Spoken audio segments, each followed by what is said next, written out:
At dahil tayo ay namalingki ngayon, tayo ay magluluto ng sinaing na tulingan na may taba. Sariwa. Ganang sariwa. Ang pulang hasang, ang mata ay malinaw. Ninis. Tapos sasamahan natin na rin kaparasong taba ng baboy. Ari halagang 100 yan. Laki nga, 100 na yan. Tapos ating sasalang sande yan.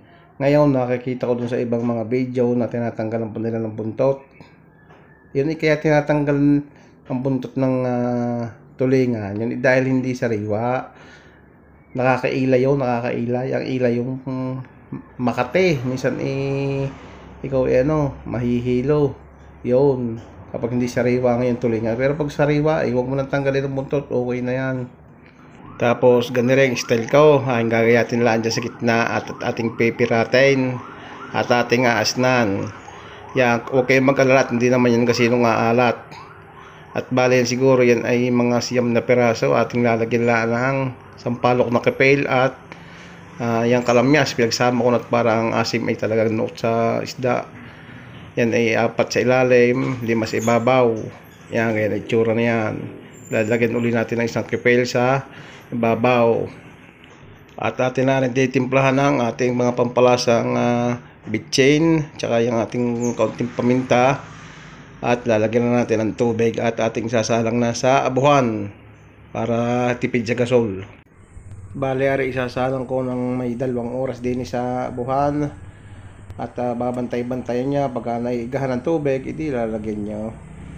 At pag ay naka 1 oras, ating titimpla at ating lalasahan na yan. Ay, ikaw sa vlog.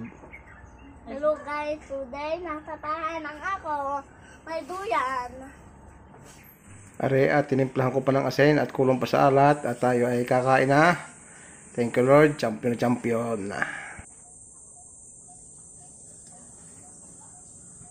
Okay. Ayan na, thank you Lord. Tubig.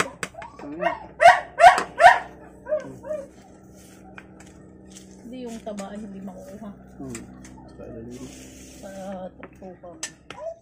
Sigabin ka sa bagong din. Naku po na kita naman. Hindi mo si Dobik. Ay, siyang kumain. Kakainis na.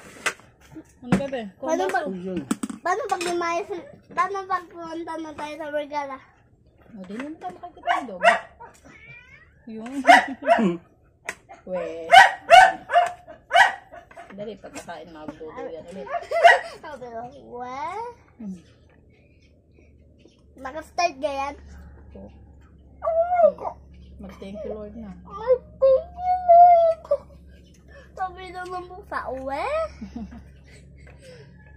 Sanay kayo sa pagkain, pili naman. Sabi daw ng pusa. Tututulul!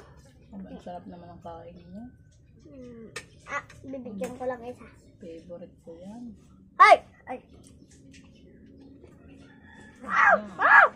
Init. Ay! Ay! Oh! Ay, pusa! Ay! Oh! Muli ko na sa damit at malansak. Nga pala. May pag naka-ano, bibili ng Yakult. Nice. Sakit kasi sa kamay ng isda. Okay na. Parang niluto sa bulkano eh. Saan tubig? Ang baso. Turalala.